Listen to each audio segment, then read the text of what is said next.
ఆదికాండము 5వ అధ్యాయము. ఆదాము వంశావళి గ్రంథము ఇదే. దేవుడు ఆదామును సృజించిన దినమున దేవుని పోలికగా అతని చేసెను.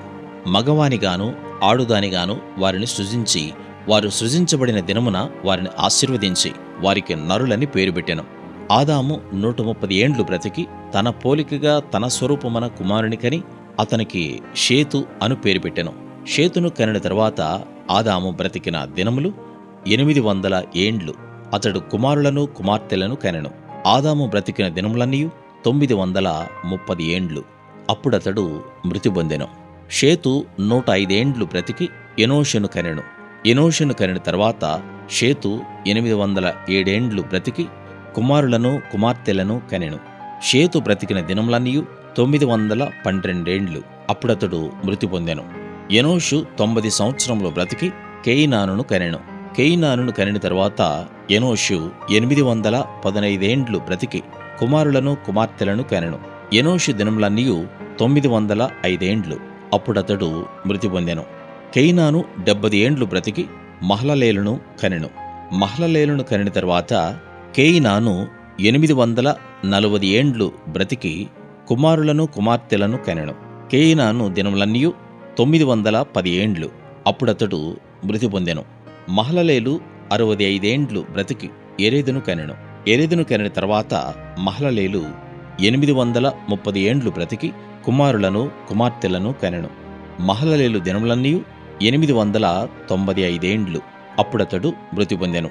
యెరెదు 162 ఏండ్లు బ్రతికి హనోకును కనెను.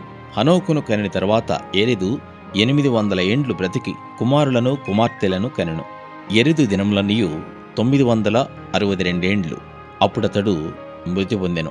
హనోకు 65 ఏండ్లు బ్రతికి మెతూషెలను కనెను. హనోకు మెతూషెలను కనిన తర్వాత 300 ఏండ్లు దేవునితో నడుచుచు కుమారులను కుమార్తెలను కనెను. హనోకు దినములన్నీయు 365 ఏండ్లు. హనోకు దేవునితో నడిచిన తర్వాత దేవుడతను తీసుకుని పోయెను గనుక అతడు లేకపోయెను. మెతూషెల 187 ఏండ్లు బ్రతికి లెమెకును కనెను. మెతూషెల లెమెకును కనిన తరువాత 782 ఏండ్లు బ్రతికి కుమారులను కుమార్తెలను కనెను. మెతూషెల దినములన్నీయు 969 ఏండ్లు. అప్పుడతడు మృతి పొందెను.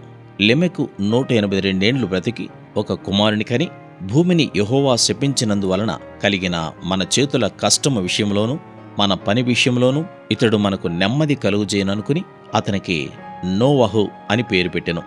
లెమెకు నోవహును కనిన తర్వాత 195 ఏండ్లు బ్రతికి కుమారులను కుమార్తెలను కనెను. లెమెకు దినములన్నీయు 777 ఏండ్లు. అప్పుడతడు మృతి పొందెను. నోవహు 500 ఏండ్లు గలవాడై షేమును హామును యాపెతును కనెను.